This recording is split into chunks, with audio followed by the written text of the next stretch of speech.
आज के इस सेशन में हम शुरू करेंगे duties and powers of liquidator. Section 450 to 453 हम आज के सेशन में देखेंगे। सबसे पहले बात करते हैं ड्यूटीज़ की, फिर बात करेंगे पावर्स की। लिक्विडेटर आप समझ चुके हैं लिक्विडेटर कौन है। Liquidator can do all things as may be necessary for the winding up affair. Liquidator perform duties as imposed by the court. ठीक है, तो जो भी चीज़ें वाइंडिंग अप के लिए नेसेसरी हैं, ठीक है, आपको जानते हैं इनकॉर्पोरेशन और डिसोल्यूशन के बीच का जो स्टेज है उसे हम वाइंडिंग अप बोल रहे हैं। और लिक्विडेटर के हाथ में कंपनी का कंट्रोल आ जाता है जैसे ही कोर्ट लिक्विडेटर की अपॉइंटमेंट करता है और उसकी ड्यूटीज़ डिटरमाइन कर लेता है कोर्ट, तो कंपनी की पावर बोर्ड ऑफ डायरेक्टर्स के हाथ से निकलकर लिक्विडेटर्स के पास आ जाती है। तो हम देख रहे हैं liquidator can do all things as may be necessary for winding up affair. Liquidator perform duties as imposed by court. और लिक्विडेटर लिक्विडेटर ड्यूटीज लिक्विडेटर की ड्यूटीज कौन डिटरमाइन करता है? कोर्ट डिटरमाइन करता है। Liquidator is required to submit preliminary report. आइए, थोड़ा सा कंसेप्ट थोड़ा सा टेक्निकल है। You have to focus as much as possible. The moment you lose focus आपका ग्रिप चला जाएगा बेटा कंटेंट से, तो इसीलिए आपको बहुत ज़्यादा फोकस करके बात समझनी है। कंसेप्चुअल अगर आप वीक हैं कहीं पर भी किसी भी पॉइंट पर वाइंडिंग अप पढ़ते हुए, अगर आपका कंसेप्चुअल कंसेप्ट कमज़ोर है तो कभी भी वाइंडिंग अप आपको समझ में नहीं आने वाला। ठीक है, तो इसका हमें रट्टा नहीं मारना बेटा, आपको एक एक पॉइंट लॉजिकली पता होना चाहिए। और जो पॉइंट लॉजिकली क्लियर नहीं है उसका लॉजिक आप मुझसे व्हाट्सएप नंबर 9818050252 पर संपर्क करके कर सकते हैं। Liquidator is required to submit preliminary report to court as soon as he receive statement of affairs from the directors of the company. अब यहाँ पे समझने की बात है, जब कोर्ट लिक्विडेटर अपॉइंट करता है तो शाबाश आप समझिए बेटा बात, तो कंपनी का जो भी हालात हैं, कंपनी के जो भी सूरत हाल है, कंपनी के जो भी हालात हैं, उसकी एक रिपोर्ट डायरेक्टर्स लिक्विडेटर को देते हैं। ठीक है बेटा, in case he has not received the statement of affairs with in 6 months he can get extension of time. Report should contain following details. उस रिपोर्ट में क्या क्या बातें होगी? अभी किस रिपोर्ट की बात कर रहे हैं हम? उस रिपोर्ट की बात कर रहे हैं कि वाइंडिंग अप ऑर्डर होने के बाद, लिक्विडेटर की जब अपॉइंटमेंट होने के बाद, कोर्ट लिक्विडेटर्स की अपॉइंटमेंट होने के बाद, ठीक है, लिक्विडेटर की अपॉइंटमेंट हो चुकी है। अब directors of the company liquidator को कंपनी के सूरत हाल बता रहे हैं, रिपोर्ट बता रहे हैं कि कंपनी के अफेयर्स क्या क्या हैं और कंपनी का काम कैसे कैसे चल रहा है। ठीक है, तो क्या क्या होंगी उस रिपोर्ट में बातें? डिटेल अबाउट कैपिटल, कैपिटल के बारे में जितनी भी डिटेल्स हैं वो सब। Estimated amount of assets and डेप्ट ड्यू फ्रॉम कंट्रीब्यूटरीज, कितना एस्टिमेटेड डायरेक्टर्स के अकॉर्डिंग कितना अमाउंट ड्यू है कंट्रीब्यूटरीज से। Separate particular is required to be given for cash and negotiable securities, डेप्ट फ्रॉम कंट्रीब्यूटरीज, अनपेड कॉल्स। ठीक है, और फिर बताएंगे एस्टिमेटेड अमाउंट ऑफ लायबिलिटी, कितना एस्टिमेटेड अमाउंट ऑफ लायबिलिटी है ये भी बताएंगे। Opinion that whether further inquiry is required in the matter of promotion, formation और कंडक्ट ऑफ बिजनेस। ठीक है, और डायरेक्टर्स की क्या ओपिनियन है कि प्रमोशन और फॉर्मेशन जब कंपनी हुई थी और जब कंडक्ट के जो कंपनी के अफेयर्स हुए थे, डायरेक्टर्स के अकॉर्डिंग उनकी इंक्वायरी होनी चाहिए या नहीं होनी चाहिए। क्योंकि प्रमोटर्स ने जो भी घपलेबाजी करी होगी at the time of incorporation of a company, winding up के टाइम पर वो सब सामने आ जाती है। हो सकता है कि प्रमोटर्स ने कंसील्ड प्रॉफिट कमाया हो। As such you have already studied in the company law, promoters are not barred from making profits from the promoters are not barred from the making profits during the incorporation of a company. They can sell their assets at inflated prices to the company. They can sell their own assets to at the inflated price to the company. Promoter अपनी assets बेच सकते हैं company को, इसमें कोई बात नहीं है। तो वहाँ रिस्ट्रिक्शन ये है कि क्या प्रमोटर्स ने कंसील्ड प्रॉफिट कमाए या कि नहीं कमाए। और वाइंडिंग अप के टाइम पर जब सारे चिट्ठे पत्रे जब सब खुलेंगे, जब सब बातें खुलेंगी, सारे अकाउंट सेटल होंगे, और उनके वहाँ पर कुछ हो सकता है कि कुछ घपलेबाजी निकले, कुछ फ्रॉड्स निकले। तो डायरेक्टर्स की ओपिनियन क्या है कि प्रमोटर और फॉर्मेशन के टाइम पर जो बिजनेस कंपनी के जो कॉन्ट्रैक्ट्स हुए थे उनकी जांच पड़ताल होनी चाहिए कि नहीं होनी चाहिए, होनी चाहिए कि नहीं होनी चाहिए, that is the matter dependent upon the description of the liquidator. वो बात तो लिक्विडेटर डिसाइड करेगा, लेकिन डायरेक्टर्स की ओपिनियन क्या है ये बात उस स्टेटमेंट ऑफ अफेयर में लिखी होगी। इसके बाद क्या होगा बेटा, liquidator may prepare further report when he is of the opinion that fraud has been committed in promotion and formation of the company. शाबाश। Liquidator may prepare further report. इसके बाद डिस्क्रिशन लिक्विडेटर का है कि वो प्रमोशन और incorporation के time पर जो कॉन्ट्रैक्ट्स हुए थे, जो प्री इनकॉर्पोरेशन और पोस्ट इनकॉर्पोरेशन जो कॉन्ट्रैक्ट प्रमोटर्स ने किए थे, उनके बारे में लिक्विडेटर का क्या स्टैंड है, इसकी फर्दर रिपोर्ट वो लिक्विडेटर बाद में बनाएगा। शाबाश। हम powers of duties of liquidator पढ़ रहे हैं अभी। लिक्विडेटर इज रिक्वायर्ड, आइए ध्यान से मेरी बात को सुनना बेटा। Liquidator is required to maintain accounts and records of winding up proceeding. He is required to maintain accounts in prescribed form. He is required to submit account of receipts and payments twice in a year. Audited copy of account should be filed with the court and registrar. Audited copy filed with the registrar is open for inspection to creditors, contributory, and any other interested person.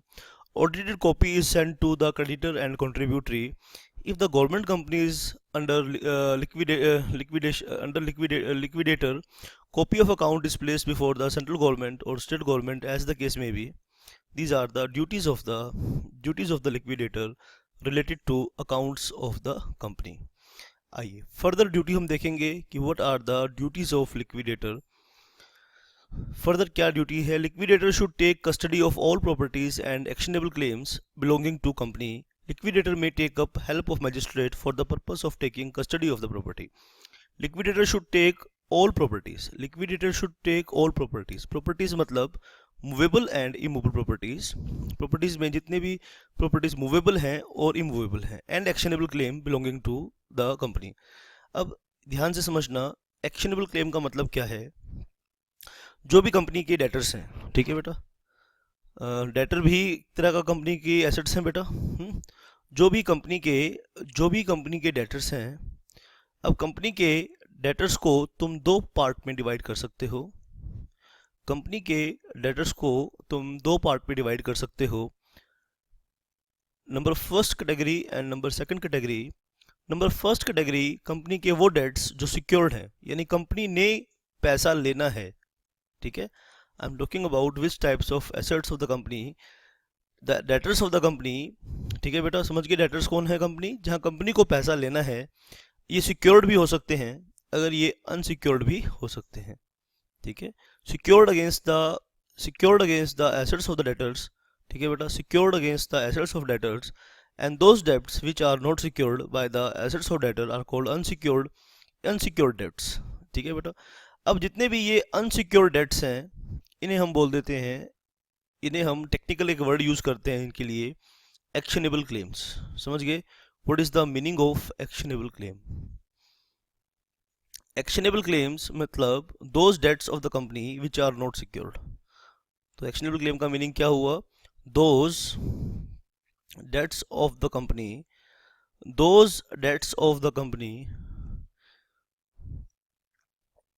which are not secured, those debts of the company which are not secured। हम company के उन dates की बात कर रहे हैं जो secured नहीं है, जो जिन्हें कंपनी ने वसूल करना है but they are not secured, are called actionable claims. आइए अब इस पॉइंट को हम दोबारा से एक बारी देखेंगे। Liquidator should take custody of all properties and actionable claims belonging to company. Liquidator may take help of magistrate for the purpose of taking custody of property. अगर प्रॉपर्टी की कस्टडी लेने में कंपनी के लिक्विडेटर को company की assets को custody में लेने में किसी तरह की दिक्कत हो रही है, कोई लोग वायलेंट बिहेवियर कर रहे हैं, तो लिक्विडेटर मैजिस्ट्रेट की हेल्प ले सकता है यहाँ पर। शाबाश। हम आगे देखेंगे duties of liquidator. Next duty is liquidator is bound to call general meeting. Liquidator is bound to call general meeting of creditors and contributories at such time as the creditors or contributory may by resolution direct or whenever requested in writing to do so by not less than 1/10 in value। और liquidator को की duty हो जाएगी general meeting call करना। General meeting किसकी? Creditors की और कंट्रीब्यूटरीज की। जब requisite value which is not less than 1/10 of value, जैसे मान लीजिए क्रेडिटर्स की जो भी अमाउंट आउटस्टैंडिंग है क्रेडिटर्स की को देना है कंपनी ने, उसका 1/10 अगर मीटिंग रिक्वेस्शन कर रहे हैं, मीटिंग डिमांड कर रहे हैं, तो लिक्विडेटर की ड्यूटी हो जाएगी उस मीटिंग को कॉल करना। तो these were all duties of the, ये हमने देखा बेटा, ये लिक्विडेटर की ड्यूटीज है, ठीक है। और आइए अब हम देखेंगे लिक्विडेटर्स की पावर्स क्या क्या है। पावर्स ऑफ, ये जो ड्यूटीज पढ़ी हैं हमने, ये 450 टू 453 सेक्शंस हमने यहाँ किए हैं, और हम जो पावर्स कर रहे हैं, powers of liquidator section 457। Liquidator की power, liquidator is required to institute और डिफेंड एनी सूट, प्रोसिक्यूशन और अदर लीगल प्रोसीडिंग सिविल और criminal on behalf of the company, ठीक है। तो लिक्विडेटर के पास वो सब पावर्स होती हैं जो डायरेक्टर्स के पास पावर होती हैं, और उसके ऊपर डायरेक्टर्स के अलावा कंपनी को वाइंड अप करने की, कंपनी के एसेट्स और लायबिलिटीज को लिक्विडेट करने की पावर भी एक्स्ट्रा होती है। लिक्विडेटर में carry on business of company if it necessary, अगर ऐसा जरूरत है, कुछ पेंडिंग काम बचे हुए हैं, कुछ पेंडिंग कॉन्ट्रैक्ट्स हैं, तो लिक्विडेटर उन्हें भी परफॉर्म कर सकता है। लिक्विडेटर में carry on business of company if it is necessary for beneficial winding up. Liquidator can carry on business as allowed under the object clause of memorandum, but liquidator must not make any secret profits। अब यहाँ पे ये बात सुनिश्चित कर लेनी है कि लिक्विडेटर कंपनी के बिजनेसेस को कैरी ऑन कर सकता है, लेकिन वो कंपनी के बिजनेसेस को ऑब्जेक्ट क्लोज के बाहर कैरी नहीं करेगा और वहाँ से कोई सीक्रेट प्रॉफिट भी अर्न नहीं करेगा। शाबाश बेटा, लिक्विडेटर की ये पावर हमने यहाँ डिस्कस करी है।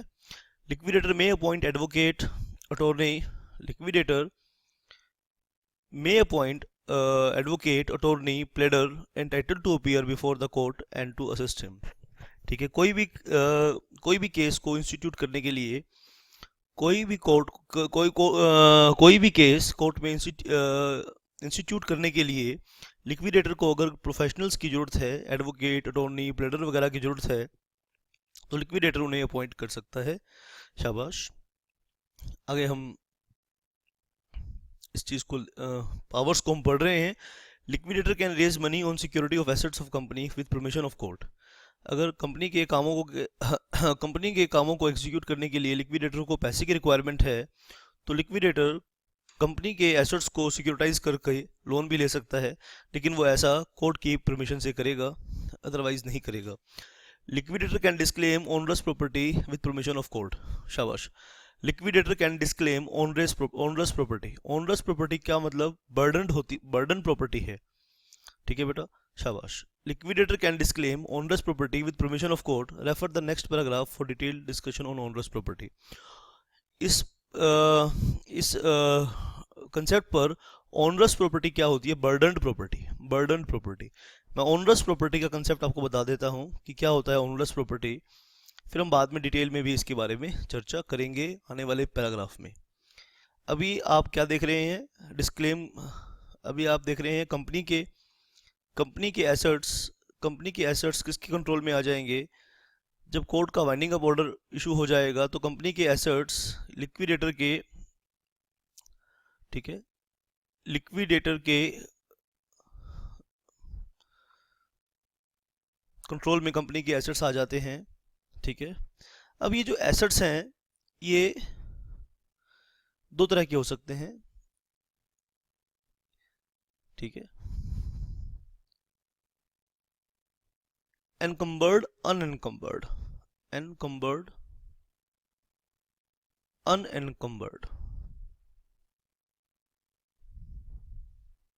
एनकम्बर्ड वर्ड यूज किया मैंने, एनकम्बर्ड और अनएनकम्बर्ड दो वर्ड यूज किए। ध्यान से सुनना बेटा, दोनों वर्ड को सुनना ध्यान से। पहले मैंने यूज किया एनकम्बर्ड,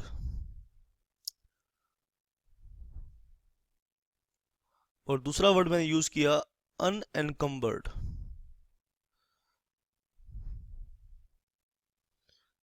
एनकम्बर्ड और अनएनकम्बर्ड वर्ड्स यूज किए। दो वर्ड्स मैंने यहाँ पर आपके लिए यूज किए हैं, एक तो एनकम्बर्ड है और एक अनएनकम्बर्ड है। दो वर्ड्स मैंने आपके लिए यूज किए, आप देख लीजिए बेटा। एनकम्बर्ड का मतलब क्या है कि एसेट्स, वो एसेट्स जिन पर लोन कंपनी ने लिया हुआ है, ठीक है, वो एसेट्स जो जिन पर लोन कंपनी का है। और अनएनकम्बर्ड मतलब वो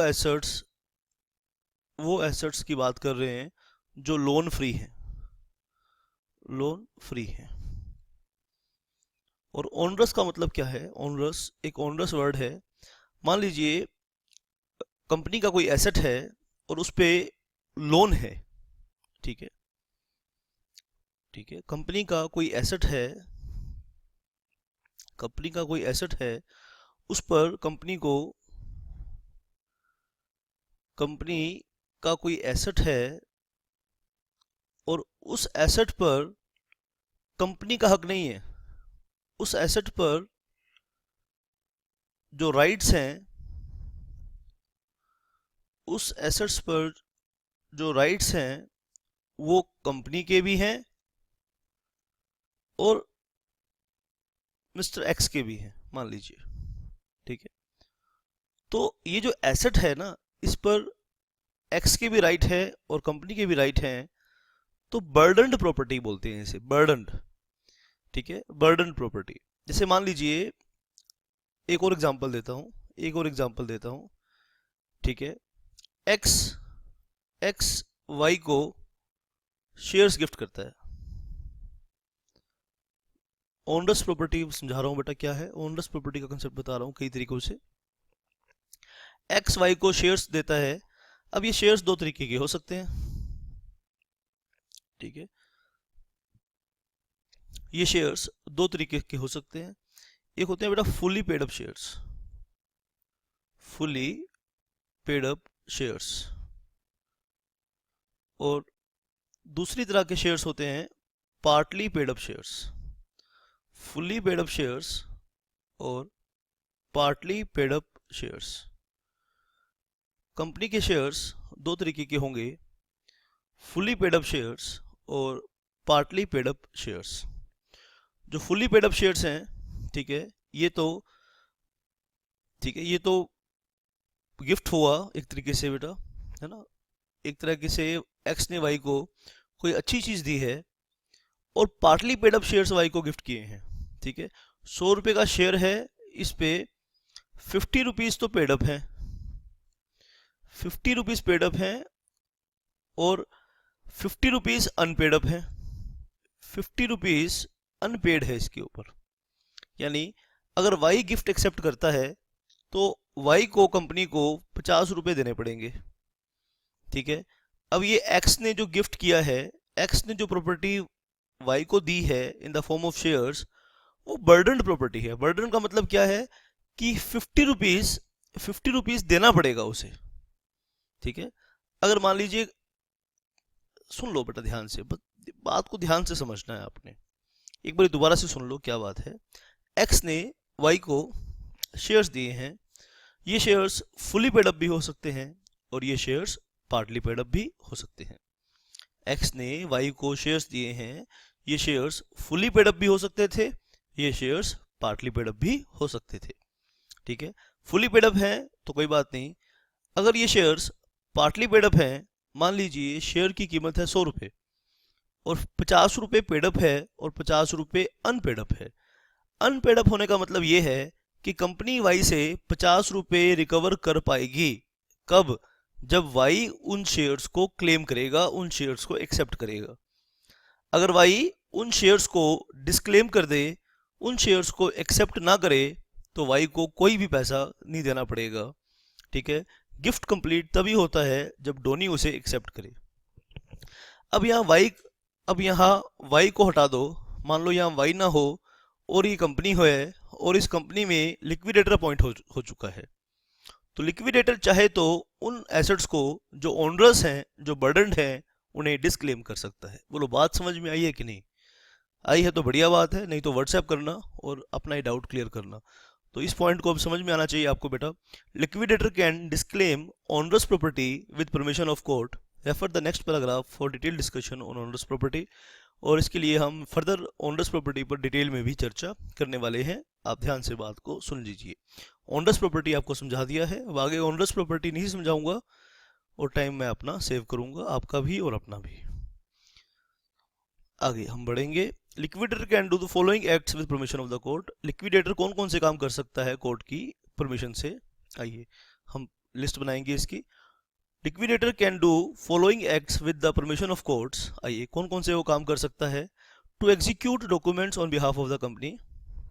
लिक्विडेटर कंपनी के बिहाफ पर नेसेसरी डॉक्यूमेंट्स को एग्जीक्यूट कर सकता है, यानी साइन कर सकता है। To affix common seal. Liquidator company की कॉमन सील यूज कर सकता है। Inspect records and documents of company और ऑफिस ऑफ रजिस्ट्रार। कंपनी के आरओसी के ऑफिस में जाकर कंपनी के डॉक्यूमेंट्स की इंस्पेक्शन कर सकता है। To deal with negotiable instrument on behalf of the company. To prove and rank claim of contributories. To prove and rank claim of contributories, ठीक है, कंट्रीब्यूटरीज के क्लेम्स को भी वो शाबाश को मैनेज कर सकता है, उनको प्रूव करना है या क्लेम जो भी है उनकी, जो भी उनकी क्लेम्स हैं उनको भी वो सेट कर सकता है। आइए disclaimer of onerous property, section 535 of the companies act 1956 हम यहाँ करेंगे और सीखेंगे what is the meaning of onerous property. पहले ओनरस प्रॉपर्टी का मीनिंग समझाएंगे आपको बेटा, कंसेप्ट मैंने आपको बता दिया, और फिर कैसे डिस्क्लेम लिक्विडेटर करेगा उसके बारे में सीखेंगे, फिर उसका इफेक्ट क्या होगा, शाबाश, उसके बारे में भी हम सीखेंगे। कंसेप्चुअल आप बड़े स्ट्रॉन्ग होने चाहिए। कंपनी लॉ में बेटा कंसेप्ट्स वीक हैं तो कंपनी लॉ से मुश्किल सब्जेक्ट कोई नहीं है, और अगर बेटा कंसेप्ट्स अगर आपके वीक हैं और कंसेप्ट स्ट्रॉन्ग हैं तो इससे इजी सब्जेक्ट भी कोई नहीं है, ये बात आप समझ के चलिए। मीनिंग देखेंगे, what is the meaning of onerous property. Onerous means burdensome और कॉन्ट्रैक्ट इन्वॉल्विंग हैवी ऑब्लिगेशंस, यानी वो सभी कॉन्ट्रैक्ट्स जिसपे बर्डन है, यानी जिसपे ठीक है बेनिफिट कम है लेकिन बर्डन ज़्यादा है। Onerous property means a property which has ceased to be an asset and has become liability. Following are examples of onerous property. Land of any tenure burden with onerous covenants. Onerous covenants, कोई ऐसी land है जिसके पास burden है, covenants मतलब conditions हैं, यानी जिसपे कंपनी को अगर वो एसेट क्लेम करना है तो हैवी लायबिलिटी कंपनी को फेस करनी पड़ेगी, और कंपनी उस लायबिलिटी से बच सकती है अगर वो उससे डिस्क्लेम कर दे। Partly paid up shares and stocks in companies, और कंपनी के पास कुछ एसेट्स हैं, कुछ क्लेम्स हैं जो कि पार्टली पेड अप हैं, उन्हें ओनरस प्रॉपर्टी कहेंगे। Any property which is unsaleable और is not readily saleable by reason of obligation attach to it. कोई ऐसी प्रॉपर्टी है जो इस पे ऑब्लिगेशंस इतने हैं कि उसे आप सेल नहीं कर पाएंगे, ठीक है। अनप्रॉफिटेबल कॉन्ट्रैक्ट्स भी ओनरस बर्डन्स हैं, ठीक है, जिनमें फ़ायदा कुछ नहीं होना, सिर्फ अगर उनको कैरी करेंगे तो लॉस ही लॉस होगा, प्रॉफिट कोई नहीं होने का चांस वहाँ से। Requirement should of valid disclaimer. अब लिक्विडेटर अगर किसी प्रॉपर्टी को डिस्क्लेम करता है तो उसकी डिस्क्लेमर की वैलिड जो कंडीशंस हैं, ठीक है बेटा, डिस्क्लेमर, कोई भी डिस्क्लेमर वैलिड डिस्क्लेमर कब होगा? जब ये इन कंडीशंस को वो पूरा करेगा। पहला क्या है, ये ध्यान से सुनेंगे। Disclaimer should be written and signed by the liquidator. Permission of court is required. Court may impose certain terms and conditions as it thinks fit. Court has discretionary power to grant or refuse. या court की मर्जी चलेगी, liquidator एक formality नहीं करनी। Liquidator जो भी claim करेगा या डिस्क्लेम करेगा, कोर्ट उस पर अपनी पूरी निगरानी रखेगा, अपनी विवेक शक्ति को यूज़ करेगा। डिस्क्रिशनरी अपनी कोर्ट की मर्जी है। कोर्ट में रिक्वायर टू इशू नोटिस और टू इंटरेस्टेड पार्टीज। कोर्ट को लगेगा कि इसमें किसी थर्ड पार्टी को नुकसान हो सकता है।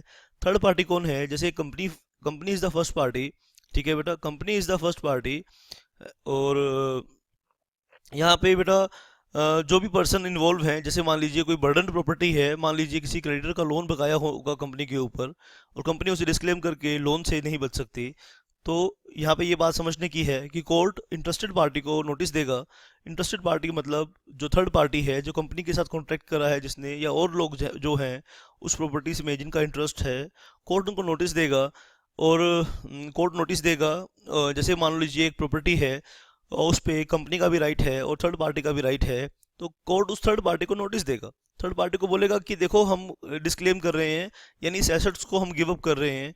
कंपनी अगर इस एसेट को गिव अप करे, दैट मीन्स जो भी ये एसेट्स की जो भी राइट्स और ड्यूटीज़ हैं वो आपके ऊपर आ जाएंगी कि आप इसके लिए रेडी हैं, या आपका क्या पॉइंट ऑफ व्यू है।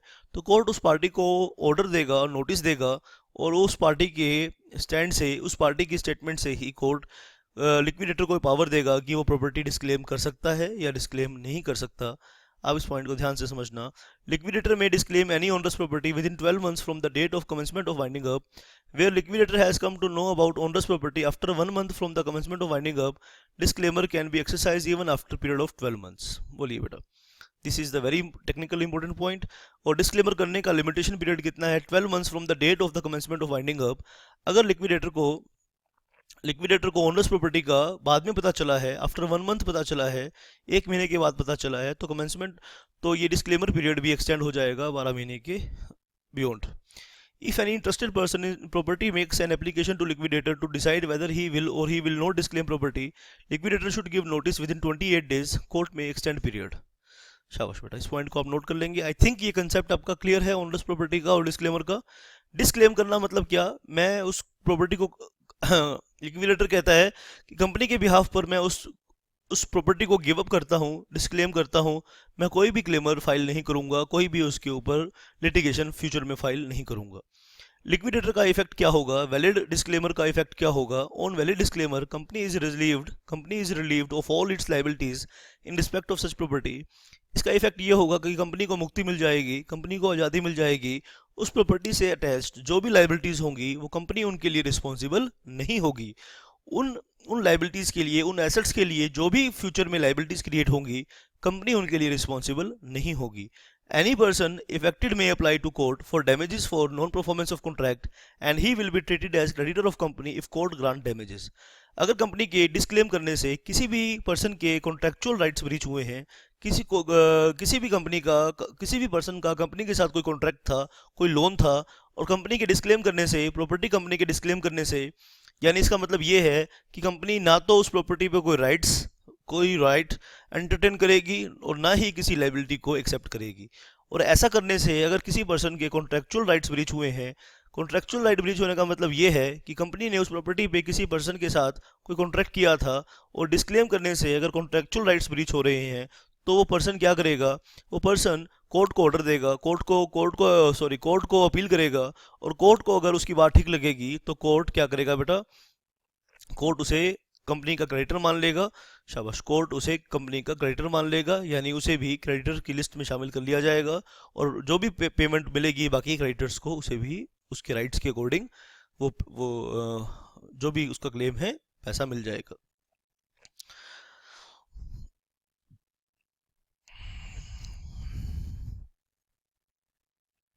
आइए बेटा, हम बात को आगे बढ़ाएंगे। Statement of affairs by director, section 454 of the companies act 1956।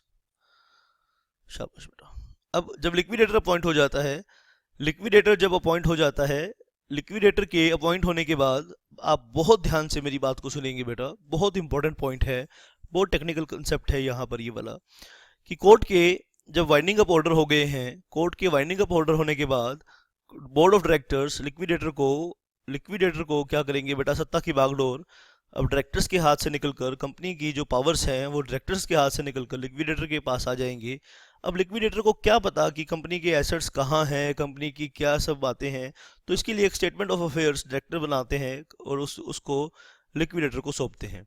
When the winding up order is made, directors of the company must submit to the official liquidator statement of affairs within 21 days from the relevant date। ठीक है, आइए आप बात को ध्यान से समझेंगे यहाँ पर। अब यहाँ पे क्वेश्चन ये है कि रिलेवेंट डेट का मतलब क्या है? शाबाश। अब यहाँ पे रिलेवेंट डेट का मतलब क्या है? Relevant date means date of winding up orders और date of appointment of provisional liquidator. ठीक है बेटा, या जिस दिन वाइंडिंग अप ऑर्डर हुआ है या जिस दिन प्रोविजनल लिक्विडेटर अपॉइंट हुआ है। This period may extend up to 3 months by liquidator और बाय कोर्ट। ये पीरियड 3 महीने तक बढ़ाया जा सकता है, या तो लिक्विडेटर इस पीरियड को एक्सटेंड कर सकता है या कोर्ट एक्सटेंड कर सकता है। Statement has to verify any debtor, manager और secretary. Statement has to verify by director, manager and secretary. Persons preparing statement of affairs and affidavit is entitled to recover the cost of the same from official liquidator or provisional liquidator. ठीक है, statement has to verify the director, manager or persons preparing statement of affairs and affidavit is entitled to recover the cost of the same from official liquidator or provisional liquidator. और जो भी person ये statement तैयार करेगा, इस statement को तैयार करने में जो भी खर्चा आएगा वो लिक्विडेटर से वसूल कर सकता है। क्रेडिटर और contributory of the company can inspect and obtain copy of the statement.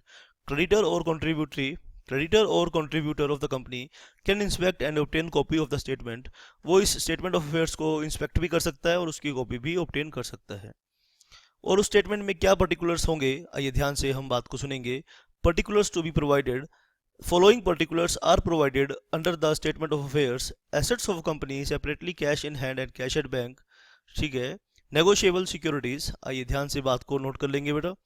negotiable securities, its liabilities and debts, name and address of company's creditors, indicating amount of secured, unsecured debts and prescribed details of secured debts, debts due to company, name and address of persons, amount likely to be realized, such other information as required by liquidator। तो ये वाली बातें, सब बातें उसमें होंगी। शाबाश, ध्यान से आपने इसको याद करना है बेटा, लर्न करना है ध्यान से।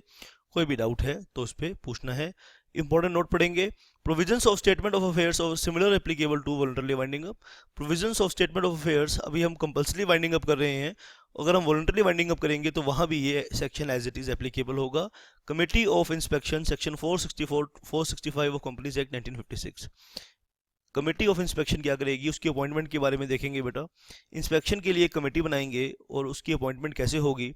कोर्ट में at any time after making an order for winding up, court may at time after making an order for winding up or any time thereafter direct that there shall be appointed a committee of inspection to act with liquidator. It is not mandatory for court to appoint committee of inspection. It is the discretion of the court whether to appoint inspection committee or not. Court को ऐसा लगता है तो inspection committee जो liquidator के साथ काम करेगी अपॉइंट कर सकती है। When such direction is given, liquidator shall within 2 months from the date of such direction convene meeting of creditors to determine who are to be members of the committee। ठीक है, और उनके मेंबर्स कौन होंगे बेटा, क्रेडिटर्स के साथ उनकी मिलकर उनकी अपॉइंटमेंट होगी। और लिक्विडेटर जहाँ पे ऐसी डायरेक्शन है तो लिक्विडेटर 2 महीने के अंदर 2 months from the date of such direction convene meeting of creditors, creditor की मीटिंग बुलाएगा और ये डिटरमाइन करेगा कि उस इंस्पेक्शन कमेटी के मेंबर्स कौन कौन होंगे। Liquidator shall within 14 days from the date of creditors meeting और such further time as court may grant convene meeting of the contributories to consider the decision of the creditors. If the meeting of contributors doesn't accept decision of creditors meeting, liquidator shall apply to court to determine composition of committee। अगर creditors और contributors में समझौता नहीं हो पाता, उनका mind आपस में नहीं मिल पाता, यानी creditors कुछ और कह रहे हैं उस इंस्पेक्शन कमेटी के मेंबर्स के लिए, मेंबर्स की अपॉइंटमेंट के लिए, और कंट्रीब्यूटर्स कुछ और कह रहे हैं, यानी उनका आपस में ही मतभेद है, तो लिक्विडेटर कोर्ट की डायरेक्शन के लिए एप्लीकेशन फाइल करेगा कोर्ट को। शाबाश बेटा। Constitution and proceeding of committee of inspection. Committee consist of not more than 12 persons. Maximum member कितने होंगे, 12 मेंबर होंगे। How many of them will be from creditors and how many of contributors will determine by court in case there is fail to determine proportions. और अगर ये फैसला नहीं हो पाता कि कितने उसमें मेंबर्स क्रेडिटर्स के रिप्रेजेंटेटिव होंगे और कितने मेंबर्स कंट्रीब्यूटरी के रिप्रेजेंटेटिव्स होंगे, कंट्रीब्यूटरीज और क्रेडिटर्स की मीटिंग में ये बात निश्चित नहीं हो पाती, ये बात पे फैसला नहीं हो पाता, तो इस बात का फैसला कोर्ट करेगा कि उसमें मेंबर्स का कितना रिप्रेजेंटेशन होगा, उसमें मेंबर्स का कितना रिप्रेजेंटेशन होगा, उसमें कंट्रीब्यूटरीज का कितना रिप्रेजेंटेशन होगा और उसमें क्रेडिटर्स का कितना रिप्रेजेंटेशन होगा। Committee has right to inspect the accounts of liquidator. और वो कमेटी जब ये लिक्विडेटर के काम की निगरानी कर सकता है, जो भी अकाउंट्स वगैरह तैयार करेगा उसकी इंस्पेक्शन कर सकता है। Committee shall meet at such time as liquidator और any member of committee inspect think necessary. शाबाश। Quorum of committee shall be 1/3। और उस कोरम का मतलब होता है necessary presence of necessary number of members to constitute a valid meeting. तो quorum of committee shall be 1/3 और टोटल नंबर ऑफ मेंबर्स और 2 whichever is higher। Decision of committee shall be by majority of members presenting at the meeting. Person is cease to be member of committee if he, शाबाश, कोई भी person inspection committee का member कब नहीं रहेगा? Person is cease to member of committee if he resign by notice in writing signed by him and deliver to liquidator, remains absent himself from 5 consecutive meetings without leave of absence, is declared as insolvent or compounded with his creditor, शाबाश, is declared as insolvent or compounded with his creditor। अगर ये सब बातें हो गई तो उसका office seize हो जाएगा, यानी वो कमेटी का मेंबर, इंस्पेक्शन कमेटी का मेंबर नहीं रहेगा। आइए बेटा, यानी ऑनेस्ट और इंटीग्रिटी वाले पर्सन ही मेंबर रहेंगे। Members of committee may be removed at meeting by giving 7 days notice. On vacancy in committee liquidator shall forthwith call meeting of creditor और contributory as the case may be and appoint another person as member.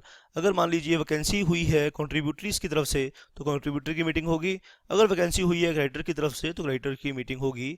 As the case may B का मतलब ये है कि जिसका भी representative, मान लो 12 member हैं, 6 मेंबर कंट्रीब्यूटरीज हैं और 6 मेंबर क्रेडिटर्स के हैं, और क्रेडिटर की तरफ से वैकेंसी हो गई है तो क्रेडिटर की मीटिंग बुला के लिक्विडेटर वो वैकेंसी को फिल करेगा। Court on opinion of liquidator decide not to fill vacancy rising in committee. Court on opinion of liquidator decide not to fill vacancy rising in committee. Court के निर्देश पर अगर ऐसी रिक्वायरमेंट नहीं है तो वैकेंसी फिलअप करने की रिक्वायरमेंट भी नहीं है। A member of committee of inspection stands in fiduciary relationship. Member of committee of inspection stands in fiduciary relationship. A member of committee is not entitled to any remuneration. However, court may authorize payment of remuneration. ठीक है बेटा। fiduciary मतलब relationship of trust, भरोसा। ठीक है बेटा। आइए हम आगे बढ़ेंगे। Dissolution of company by order of court, section 481 of the companies act 1956। When the affairs of the company is completely wound up, or court is of the opinion that the liquidator cannot proceed with the winding up of company for want of funds and is reasonable to issue dissolution order, court may grant dissolution order. Company is dissolved from the date of the order of dissolution by court. यानी अब बेटा या तो liquidator अपना काम पूरा कर चुका है, कंपनी के एसेट्स को लिक्विडेट करके कंट्रीब्यूटरी से सारा पैसा मंगवा के क्रेडिटर्स की पेमेंट हो चुकी है, जो भी पैसा बचा वो इक्विटी शेयर होल्डर्स को, प्रेफरेंस शेयर होल्डर है तो प्रेफरेंस शेयर होल्डर को देने के बाद इक्विटी शेयर होल्डर को, यानी अब कंपनी का जो भी ऑब्जेक्टिव लिक्विडेशन का था, वाइंडिंग अप का जो भी ऑब्जेक्टिव था वो पूरा हो चुका है, या वाइंडिंग अप का ऑब्जेक्टिव पूरा नहीं हो सकता, ठीक है, कंपनी में डेडलॉक क्रिएट हो गया है, यानी अब वाइंडिंग अप को आगे प्रोसीड नहीं कर सकते, तो कोर्ट कंपनी की डिसोल्यूशन डिक्लेयर कर सकता है। डिसोल्यूशन मतलब डेथ ऑफ द कंपनी, और डिसोल्यूशन डिक्लेयर करने के बाद कंपनी की डेथ हो जाती है और कंपनी का नाम रजिस्ट्रार ऑफ कंपनीज की रजिस्टर से स्ट्रक ऑफ कर दिया जाता है। Company is dissolved from the date of the order of dissolution by the court. When the company is dissolved, no suit और proceeding will be lie against company. This is because a dissolved company has no legal existence. That means death of the company. Dissolution is the death of the company. Copy of court order full resolution should be filed with the liquidator to registrar within 30 days. शाबाश बेटा। आइए अब हम आगे बढ़ेंगे। Revival of dissolved company, section 559 of the companies act 1956। और यहाँ जब हम डिसोल्यूशन की बात कर चुके हैं तो अब हम रिवाइवल ऑफ डिसॉल्व्ड कंपनी की बात करेंगे। शाबाश। सेक्शन 559। शाबाश। दोस्तों आगे बढ़ने से पहले आइए हम एक बारी आज की क्लास में अभी तक हमने क्या पढ़ा, आइए उसे हम एक बारी रिवाइज करेंगे। आज की क्लास में हमने शुरुआत करी सेक्शन 452 453 ऑफ कंपनीज एक्ट 1956 में, 1956 से। तो सबसे पहले हमने ड्यूटीज देखी। जब कोर्ट डिसोल्यूशन के पर्पस के लिए वाइंडिंग अप ऑर्डर कोर्ट करेगा तो वाइंडिंग अप के टाइम पर लिक्विडेटर की अपॉइंटमेंट हो जाएगी। तो कोर्ट निश्चित करेगा कि लिक्विडेटर की ड्यूटीज़ क्या क्या रहेंगी। उन सभी ड्यूटीज़ की हमने ये लिस्ट बनाई। आप इसे ध्यान से स्पीड से पढ़ेंगे बेटा, जल्दी से इसे पढ़कर साइड में लगाएंगे। Winding up is one of the very important section, very important part, और यहाँ से एटलीस्ट 5 मार्क्स का पेपर तो आपका आएगा ही आएगा, ये बात आप मान के चलिए। 5 नंबर की वाइंडिंग अप तो आएगी ही आएगी। Constitution and proceeding of committee of inspection. अब लिक्विडेटर के साथ, लिक्विडेटर की हमने पहले तो बेटा ड्यूटीज़ देखी। आइए हम देखें इसमें हमने क्या क्या करना है। पहले हमने लिक्विडेटर की ड्यूटीज़ देखी, फिर हमने लिक्विडेटर की पावर्स देखी कि लिक्विडेटर की पावर क्या क्या होंगी, और बीच में हमने डिस्क्लेमर ऑफ ऑनरस प्रॉपर्टी का कंसेप्ट भी देखा, उसकी भी रिक्वायरमेंट भी सारी पढ़ी। ठीक है, तो फिर हमने स्टेटमेंट ऑफ अफेयर्स के बारे में पढ़ा। कि उस स्टेटमेंट ऑफ अफेयर कैसे तैयार होगी, कितने दिन में तैयार होगी। डायरेक्टर्स लिक्विडेटर को कंपनी के सूरत हाल के लिए ऊपर एक स्टेटमेंट ऑफ अफेयर्स बना के देगा, उसके कंटेंट्स उसके बारे में भी हमने देखा। इसके बाद हमने देखा बेटा आज की क्लास में committee of inspection. Committee of inspection किस तरह से अपॉइंट होगी, ठीक है बेटा, और उसके बारे में जितनी भी कॉन्स्टिट्यूशन की बातें थी सारी बातें हमने पढ़ी, ठीक है। और उसके बाद फिर वाइंडिंग अप होने के बाद डिसोल्यूशन ऑर्डर होगा। डिसोल्यूशन के बाद अब नेक्स्ट कंसेप्ट हम पढ़ेंगे आज की क्लास का, revival of dissolved company, section 559 of companies act 1956। आइए अब हम पढ़ेंगे revival of dissolved company. Dissolved company may be revived by court by declaring dissolution void. Power of court is discretionary. बोलो ध्यान से समझ में आए कि नहीं आए। बाद में अगर कोर्ट को लगा कि डिसोल्यूशन तो गलत हो गई है तो कोर्ट के पास ये पावर है, ठीक है बेटा। अब ये कंपनी कोई नेचुरल पर्सन तो देखो है नहीं कि एक बारी अगर कोई नेचुरल पर्सन मर जाए, ठीक है, और फिर हम क्या करते हैं, नेचुरल पर्सन की डेथ हो गई तो हम क्या करते हैं, हम उसका दाह संस्कार कराते हैं जाके, है ना, शमशान घाट में जाएंगे उसको फूक करा जाएंगे। और बाद में पता चला अरे वो बंदा तो जिंदा था, फिर क्या करेंगे, फिर तो हम उसे अब उस राख को फिर से बॉडी तो बना नहीं सकते, अब तो जो हो गया सो हो गया। ऐसे अगर मान लो कंपनी की डेथ हुई है, लेकिन कंपनी की डेथ तो कंपनी तो एक आर्टिफिशियल पर्सन है, तो ऐसी उसकी कोई फिजिकल बॉडी तो है नहीं कि जिसका हम दाह संस्कार कराए उसे वापस नहीं कर सकते। तो कंपनी का डिसोल्यूशन हुआ कैसे था, कंपनी का डिसोल्यूशन कोर्ट के ऑर्डर से हुआ था। कोर्ट ने कहा कंपनी इज डिसॉल्व तो हम सब ने मान लिया कंपनी इज डिसॉल्व।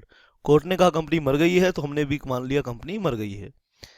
अगर कोर्ट को ये लगे कि रिजोल्यूशन गलत हुआ है या रिजोल्यूशन करने से पब्लिक का जनरल पब्लिक का नुकसान हुआ है या कुछ किसी एसेंशियल कमोडिटीज़ की कमी आ गई है, तो कोर्ट के पास ये पावर है कि वो रिजोल्यूशन को वॉइड डिक्लेयर कर सकता है, ठीक है। एग्जाम्पल देखिए यहाँ पे क्या है, where applicant proved fraud in winding up proceeding. Where applicant proved fraud in winding up proceeding, कोई भी एप्लीकेंट जो डिसोल्यूशन को वॉइड डिक्लेयर करना चाहता है वो ये साबित कर दे कि वाइंडिंग अप के टाइम पे फ्रॉड हुआ है, कोर्ट में डिक्लेयर डिसोल्यूशन वॉइड, और कोर्ट फिर डिसोल्यूशन को वॉइड डिक्लेयर कर सकता है।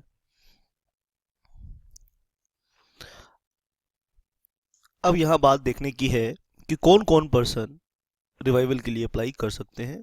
Following person shall apply for revival, ठीक है, यानी मरी हुई कंपनी को जिंदा कौन कौन करवा सकते हैं।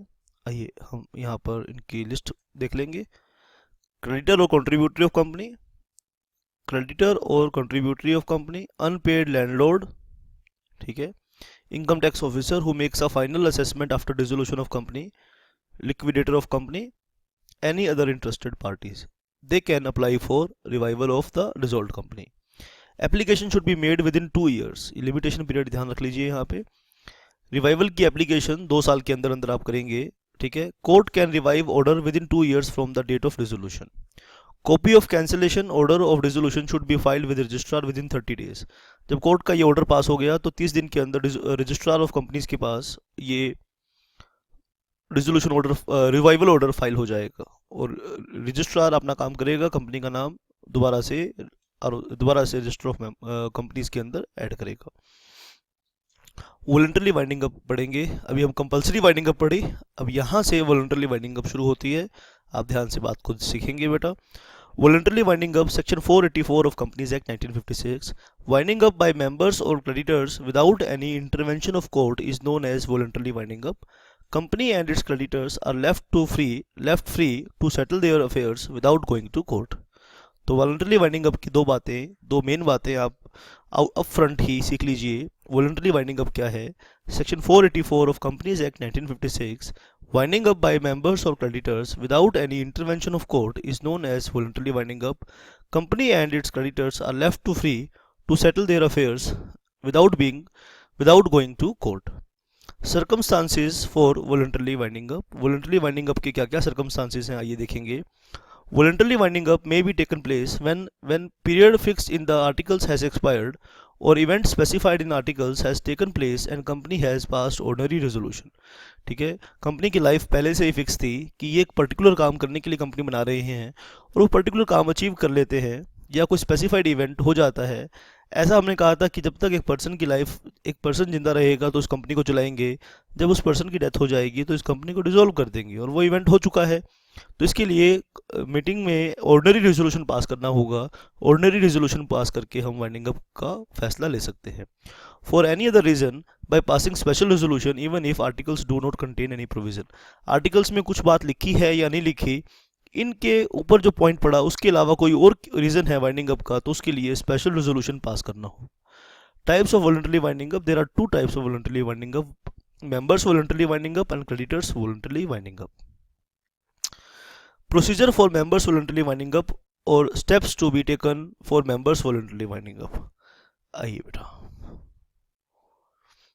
members voluntarily winding up is possible only when the company is solvent and is able to pay its liabilities full. ठीक है, आइए ठीक कर लीजिए, able to pay its liabilities full. Members voluntarily winding up is possible only when the company is solvent is able to pay its liabilities full. Voluntary winding up तभी possible है जब company अपनी लाइबिलिटीज को fully meet out कर सकती है, repay कर सकती है। कमेंसमेंट सेक्शन 486 करेंगे कि वॉलंटरी वाइंडिंग अप कहां से शुरू होता है। Voluntary winding up shall be deemed to be commenced when resolution is passed. Before company pass resolution for winding up, its order should be make declaration of solvency. Refer next paragraph for declaration of solvency in detail। और इसके बाद हम जो next paragraph है वहाँ पे हम insolvency को डिटेल में, डिक्लेरेशन ऑफ सोल्वेंसी को डिटेल में पढ़ेंगे। सेक्शन 486 ध्यान से समझ लीजिए बेटा, आपने अच्छे से लर्न करने हैं। सेक्शन वाइज ही लर्न करेंगे बेटा, इनकी क्वेश्चंस की प्रैक्टिस करेंगे तो आपको ध्यान से इन क्वेश्चंस की प्रैक्टिस जब आप करेंगे तो सेक्शंस के अकॉर्डिंग अगर आप क्वेश्चंस लिखेंगे तो अच्छा रहेगा। कमेंसमेंट की बात करेंगे। Voluntary winding up shall be deemed to be commenced when resolution is passed. Before company pass resolution for winding up, its director should make declaration of solvency. Appointment of liquidator, members of company should appoint liquidator by passing resolution. ठीक है, liquidator की appointment कौन करेंगे बेटा, members करेंगे। और compulsory winding up में, mandatory winding up में लिक्विडेटर की अपॉइंटमेंट कौन करता था, कोर्ट करता था। Members of company should appoint liquidator by passing resolution and fix the remuneration.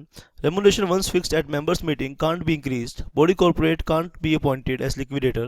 और बॉडी कॉर्पोरेट लिक्विडेटर नहीं हो सकता क्योंकि लिक्विडेटर डायरेक्टर्स का काम करता है और एक कंपनी किसी कंपनी की डायरेक्टर नहीं हो सकती, तो इसलिए एक बॉडी कॉर्पोरेट भी किसी कंपनी का लिक्विडेटर अपॉइंट नहीं हो सकता। जनरली डायरेक्टर्स और secretary is generally director or secretary is appointed act as liquidator. Declaration of solvency is filed by the director to registrar before the passing of resolution. ठीक है, before the passing of resolution।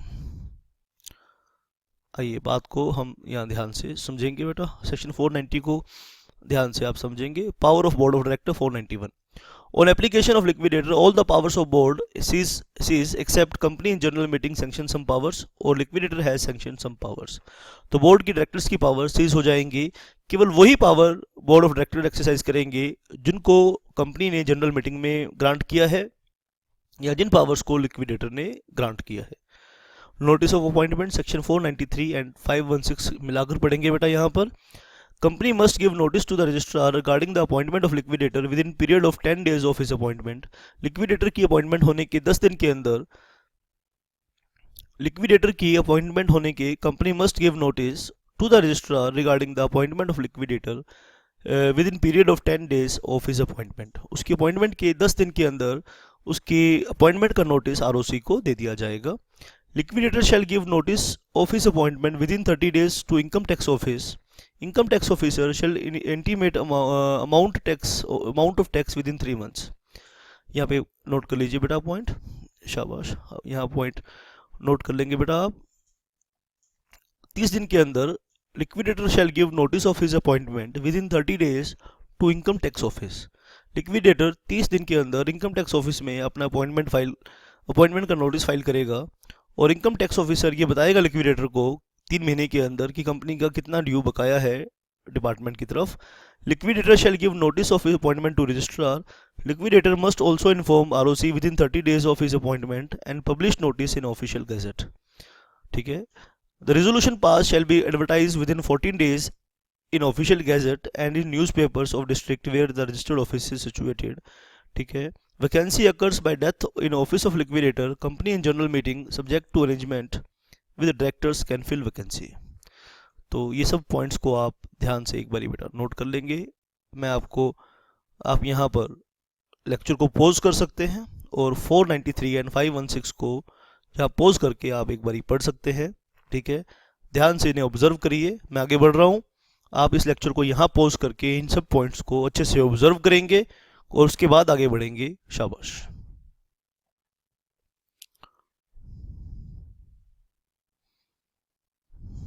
Duty of liquidator to call meeting, section 495, 496 and 498। अब हम ये जो liquidator की duty पढ़ रहे हैं, इसे ध्यान रखना बच्चों, इसे हम पढ़ रहे हैं वॉलंटरी वाइंडिंग अप के लिए। लिक्विडेटर में ट्रांसफर होल और part of company's business to another company with special resolution. Liquidator may transfer whole और part of the company's business to another company with special resolution if liquidator is of the opinion that company will not be able to pay its debts in full within specified period as per the declaration of solvency। अब जो declaration of सोल्वेंसी file की थी उसके according, जो declaration of सोल्वेंसी prepare की थी उसके according liquidator को ये लगता है कि कंपनी अपने क्रेडिटर्स की फुल पेमेंट नहीं कर पाएगी, he should call the meeting of the creditors and lay before the meeting statement of assets and liabilities। तो वो क्या करेगा, क्रेडिटर्स की मीटिंग बुलाएगा और उनके सामने कंपनी के एसेट्स और लाइबिलिटीज को रखेगा। Thereafter liquidator should proceed if it was creditors voluntary winding up. और फिर ये फैसला होगा कि लिक्विडेटर को प्रोसीड कैसे करना है, इसे क्रेडिटर्स की वॉलंटरी वाइंडिंग अप बनाना है या इसे as members voluntary winding up treat करना है। तो यहाँ से बेटा ये पॉइंट आपको बहुत ध्यान से पढ़ना पड़ेगा। ठीक है, इस पॉइंट को बहुत अच्छे से आपने देखना पड़ेगा। लिक्विडेटर में ट्रांसफर होल और part of the company's business to another company with special resolution. ये जो दूसरा पॉइंट पढ़ा ये बहुत टेक्निकल है, इसे आप ध्यान से देखेंगे। If liquidator is of opinion that company will not be able to pay its debts in full within specified period as per declaration of solvency, he should call the meeting of the creditors and lay before the meeting statement of assets and liabilities। Thereafter liquidator should proceed if it was creditors voluntarily winding up। If winding up continue for more than 1 year, liquidator is required to call general meeting at end of the first year within period of 3 months from the end of year and lay before the meeting the accounts। तो यहाँ पे बेटा इस winding up वाली बात को, winding up के दौरान जनरल मीटिंग की बात हम कर रहे हैं, आप शाबाश ध्यान से नोट करेंगे। If winding up continues for more than 1 year, liquidator is required to call general meeting at the end of the first year within period of 3 months from the end of the year and lay before the meeting the accounts। जो भी company के accounts है वो meeting के सामने रखेगा। 497 करेंगे, final meeting अब बेटा होगी कंपनी की। शाबाश बेटा, final meeting section 497। As soon as the affairs of company are fully wound up, as soon as affairs of the company are fully wound up, liquidator has to make an account of winding up showing how the winding up has been conducted and the property of company has been disposed। ठीक है, तो liquidator पूरा ये accounts तैयार करेगा कि कैसे उसने वाइंडिंग अप को चलाया और डिस्पोज ऑफ कैसे प्रॉपर्टीज को डिस्पोज किया उसने।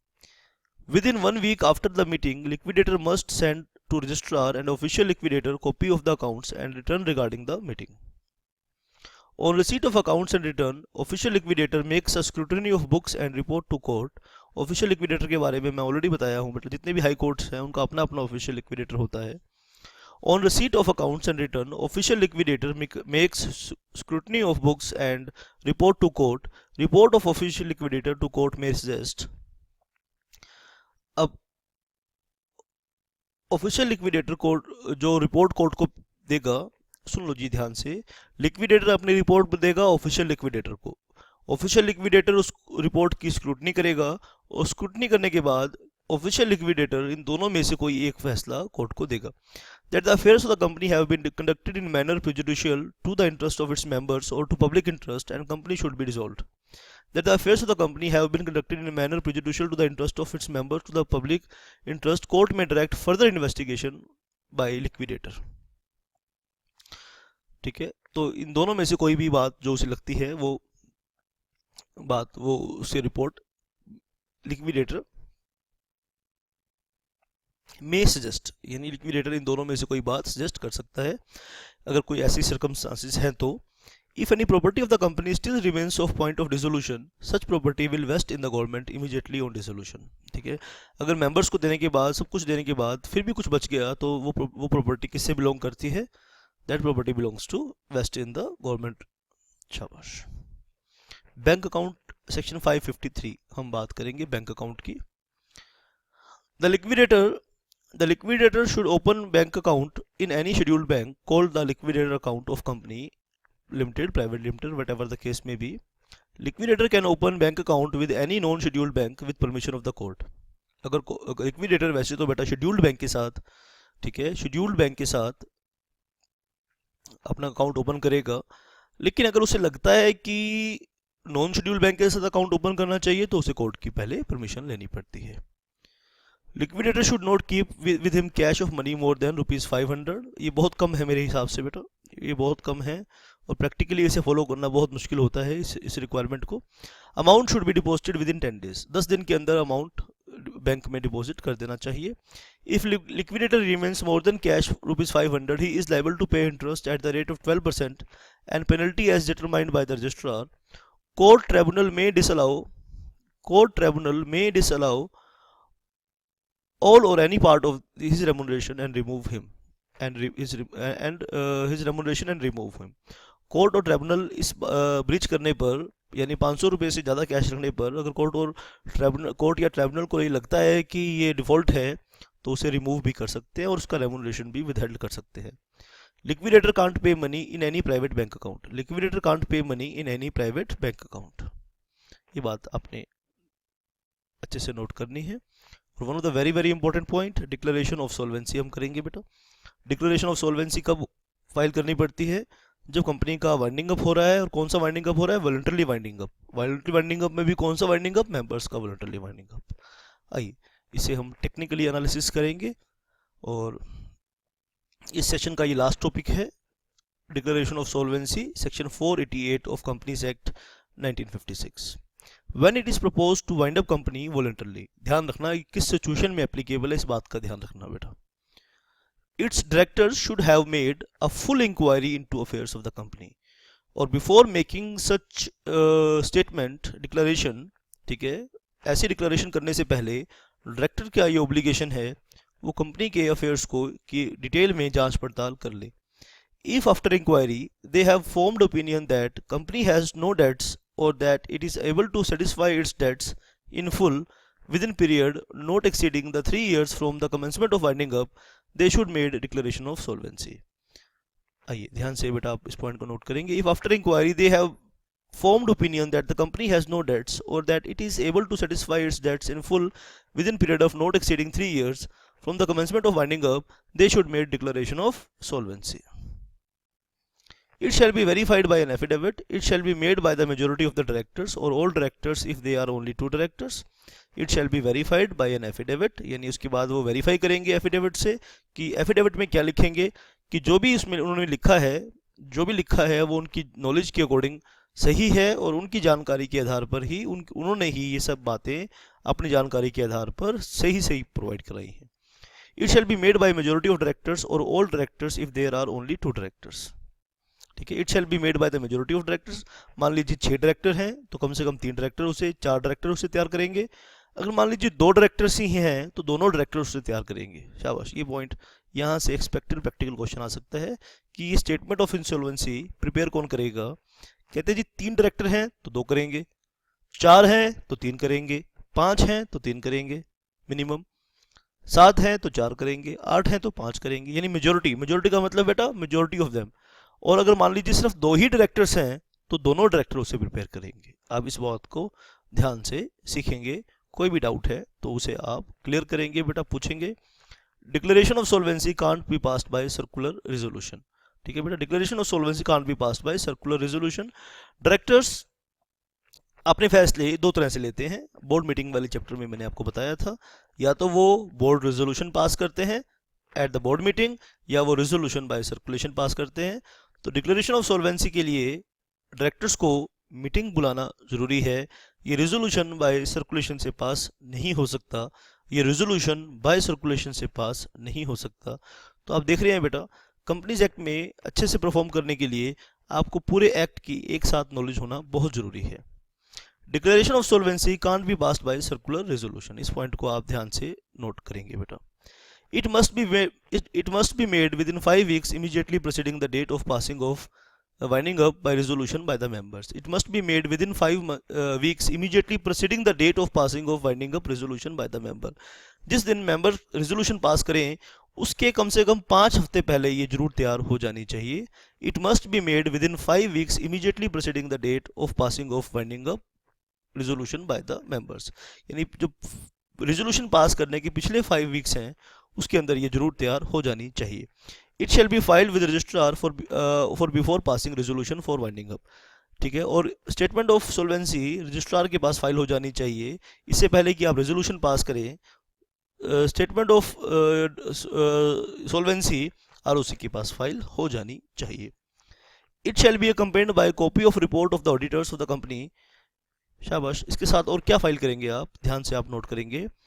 It shall be accompanied by a copy of report of the auditors of the company on the profit and loss account and prepared since the date of last such account to date immediately preceding the declaration as may be possible। आप ध्यान से इस point को दोबारा सुनिए। It shall be accompanied by a copy of the report of the auditors of the company on the profit and loss account prepared since the date of the last such account to date immediately preceding the declaration as may be possible। यानी जो last balance sheet तैयार करी थी, जो last accounts तैयार किए थे, जो लास्ट ऑडिटेड अकाउंट्स तैयार किए थे और स्टेटमेंट ऑफ इंसॉल्वेंसी तक ऑडिटर्स शाबाश, उस सब चीज़ों को चेक करके उसके साथ जो ऑडिटर्स का रिमार्क्स हैं उसकी कॉपी भी साथ में लगानी है। Where the declaration of solvency is not made in accordance with law, resolution of winding up will be void। अगर आपने declaration of solvency is not made in accordance with law, अगर आपने मेंबर्स वॉलंटरी वाइंडिंग अप कर रहे हैं और declaration of सोल्वेंसी law के according आपने नहीं करी तो आपका वाइंडिंग अप वॉइड होगा। For any wrong declaration without having reasonable ground, director shall be punishable with imprisonment up for 6 months और फाइन अप टू 50,000 और बोथ। अगर आप डिक्लेरेशन ऑफ सोल्वेंसी में कोई भी डिफॉल्ट करोगे तो इतना पेनल्टी या फाइन आपके ऊपर लगा दिया जाएगा। That's it for this session. आज के इस सेशन के लिए इतना ही है। आप ध्यान से इन सब बातों को नोट करेंगे और कोई भी डाउट होगा तो वो मुझसे ज़रूर पूछेंगे। I always welcome your doubts and questions please, है ना, and try to resolve them immediately possible, ठीक है। आप मुझे फ़ोन भी कर सकते हैं, ठीक है। मेल में अगर कोई मैं मेल करता हूँ, अगर आप मेल से या व्हाट्सएप से सेटिस्फाइड नहीं है तो फर्दर भी आप कम्युनिकेट कर दीजिए। कुछ बच्चे क्वेश्चन जरूर पूछते हैं, क्वेश्चन पूछ के फिर मैं उनका जवाब देता हूँ, फिर बाद में रिप्लाई नहीं करते कि उन्हें बात समझ में आई है कि नहीं आई। यानी आप जो भी आपका उस पर स्टैंड है, फिर मेरी आपका जब मैं डाउट क्लियर कर देता हूँ, फिर जो आपको मुझे फीडबैक जरूर देना है कि आपको समझ वो बात आई है कि नहीं आई है, ठीक है, शाबाश। तो मैं मेरे मन में ये वरी करता हूँ आपके लिए कि आपको वो बात समझ में आई है कि नहीं। तो काफ़ी स्टूडेंट्स की मैं डाउट क्लियर कर देता हूँ लेकिन बाद में वो फिर रिप्लाई नहीं करते कि वो बात उन्हें समझ में आई है कि नहीं आई। ये देखो, ये गलत चीज़ है। जब आप कोई डाउट पूछें और मैं उसका जवाब दूं तो एटलीस्ट ये रिप्लाई तो किया करो कि आपको वो बात समझ में आई है या नहीं, या फर्दर मुझे और क्लैरिफिकेशन करने की ज़रूरत है, ठीक है बेटा। मैं किसी भी हद तक जा सकता हूँ आपके डाउट क्लियर करने के लिए, ठीक है। आपको फ़ोन कर सकता हूँ, आपको कॉल कर सकता हूँ, आप दुनिया के किसी कोने में हैं, मैं आपसे मिलने के लिए आ सकता हूँ। देखो, मैं इतना काम कर सकता हूँ आपके लिए। आप दुनिया के किसी भी कोने में हैं, सुन लो बात। हाँ, यस, बोल रहा हूँ बेटा। मेरे कुछ स्टूडेंट्स दुबई के अंदर भी हैं, कुछ स्टूडेंट्स मेरे यूएस के अंदर भी हैं, इंडिया के हर कोने में मेरे स्टूडेंट्स हैं। तो मैं इंडिया के किसी भी कोने में पहुंच जाऊंगा आपका डाउट क्लियर करने के लिए। मैं इतना वैल्यू करता हूं देखो आपके डाउट्स को, ठीक है, शाबाश, थैंक यू वेरी मच।